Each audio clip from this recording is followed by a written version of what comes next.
د اوسپنې پټلۍ د افغانستان له کومو سیمو تیریږي؟ دغه د اوسپنې پټلۍ افغانستان له کومو هیوادونو سره نښلوي؟ او آیا دغه پروژه به بشپړه شي او که د نورو لویو پروژو په شان به نیمګړې پاتې شي؟ بشپړ جزئیات په ویډیو کې تر پایه وګورئ. پاتمنو لیدونکو ستړي مه شئ.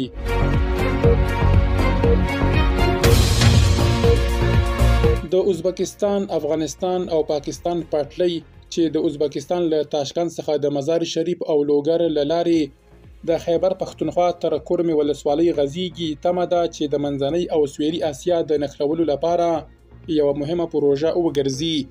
دا 573 کیلومتره اوږده اوسپنیزه لار نه یوازې دا چې درې هیوادونه سره تړي، بلکې د ټولې سیمې لپاره ستراتیژیک، اقتصادي او سیاسي اهمیت لري. ټاکل شوې ده چې د 4.8 میلیارده ډالرو په لګښت سره به دغه پروژه منځنۍ اسیا له پاکستانیو بندرونو سره ونښلوي. دا پروژه به د سیمې سوداګري، اقتصادي پراختیا او سیمه ایز اتصال ته پراخې وارې برابرې کړي. د روان کال په پیل کې د ازبک ولسمشر او د پاکستان لومړي وزیر ترمنځ د تاشکند په غونډه کې پریکړه وشوه چې درې واړه هیوادونه به یوه درې اړخیزه همغږې کمیټه جوړوي.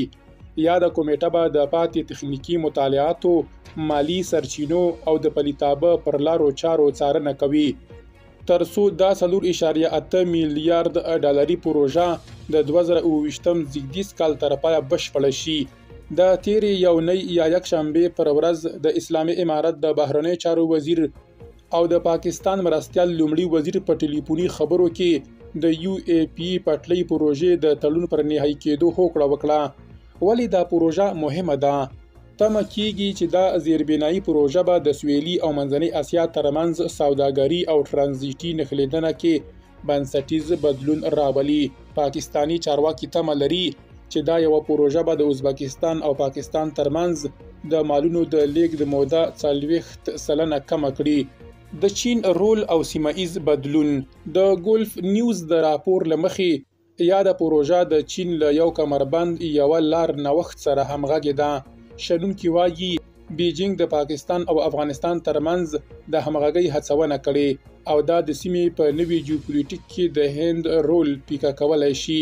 د دې پروژې په پلیتابه سره د ازبکستان او پاکستان ترمنځ د بار وړلو وخت 15 ورځې راکمیږي، 40% ارزانه کیږي او د منځنۍ اسیا هیوادونه له عربي سمندر سره نښلوي.